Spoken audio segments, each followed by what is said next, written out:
చాలామంది ప్రయాణికులు రైలు ticket book చేసుకున్నప్పుడు అది వెయిటింగ్ లిస్ట్ను చూపిస్తుంది.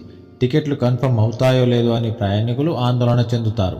ఈ సమస్యను పరిష్కరించడానికి రైల్వేలు ఇటీవల వెయిటింగ్ టికెట్లపై గణాంకాలు నియమాలను విడుదల చేశాయి. దీనివలన టికెట్ కన్ఫర్మ్ అవుతుందో లేదో అంచనా వేయడం సులభం అవుతుంది.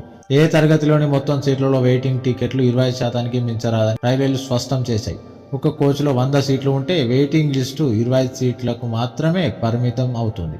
మహిళలు, వికలాంగులైన ప్రయాణికులకు ఉపశమనం కల్పించడం ఈ రూల్ లక్ష్యం. ఇక ఈ వ్యవస్థ రద్దీని తగ్గిస్తుందా లేదా అనేది సందేహమే అయినప్పటికీ ఇది ఖచ్చితంగా టికెట్ బుకింగ్ను మరింత పారదర్శకంగా చేస్తుంది. రైల్వేల నుండి స్పష్టత చాలా అవసరం, ఎందుకంటే చాలా యాప్లు నిర్ధారణ అవకాశాలను చూపుతాయి, అయితే అవి చాలాసార్లు ఖచ్చితమైనవి కావు. భారతీయ రైల్వేలు కొన్ని సగటు గణాంకాలను పంచుకున్నాయి. దీని కారణంగా చాలా ఖచ్చితమైన అంచనా వేయవచ్చు.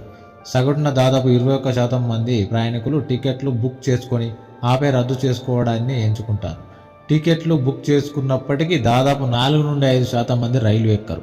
రైల్వేల అత్యవసర కోటా ఉంది, చాలా సందర్భాలలో ఇది పూర్తి ఉపయోగించరు. ఇది కూడా వెయిటింగ్ లిస్టుగా మారుస్తారు.